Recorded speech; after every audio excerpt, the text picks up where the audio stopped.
എല്ലാവർക്കും പരിചയമായിട്ടുണ്ടോ ഇല്ലയെന്ന് എനിക്കറിയില്ല. നമ്മുടെ phase 1-ഉം phase 2-ഉം കഴിഞ്ഞ് അപ്പെക്സ് phase 3 ലോഞ്ച് ചെയ്യാൻ പോകണം.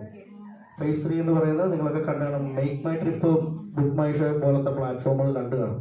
മൂവി ടിക്കറ്റുകളൊക്കെ പർച്ചേസ് ചെയ്യാനുള്ള, അതുപോലെ തന്നെ ഫ്ലൈറ്റ് ടിക്കറ്റുകൾ പർച്ചേസ് ചെയ്യുക, ഹോട്ടൽ ബുക്കിംഗ്സ് ഇടുക. അത് ഇനി മുതൽ അപ്പെക്സ് ടോക്കൺ കൊടുത്ത് നിങ്ങൾക്ക് ചെയ്യാൻ പറ്റും. അതിനുള്ള പ്ലാറ്റ്ഫോമാണ് phase 3. ലോഞ്ചിങ് സൂൺ, ഒരാഴ്ചക്കകം തന്നെ ലോഞ്ച് ആവുമെന്ന് തന്നെ. സോ ഈ ലോഞ്ചിങ് അല്ലെങ്കിൽ ഇത്തരം അപ്ഡേഷൻസ് എപ്പോഴും നടക്കുന്നുണ്ട്. അതിൻ്റെ കൂടെ നമ്മുടെ എക്സ്ചേഞ്ചിൻ്റെ വർക്ക് നടക്കുന്നുണ്ട്. കസ്റ്റമർ സപ്പോർട്ടിൽ നിന്ന് കൃത്യമായ റെസ്പോൺസ് കിട്ടിയില്ലെങ്കിലും എന്തായാലും റെസ്പോൺസ് കിട്ടും. പക്ഷെ ഒരല്പം ക്ഷമ എല്ലാവരും കുറച്ച് നാളത്തേക്ക് കാണിക്കണം. നമ്മുടെ അപ്പെക്സ് ടോക്കണിൻ്റെ കൂടെ എല്ലാവരും ഉണ്ടാവണം. നിങ്ങളുടെ എല്ലാവരുടെയും പ്രാർത്ഥന സപ്പോർട്ടും വേണം. Thank you.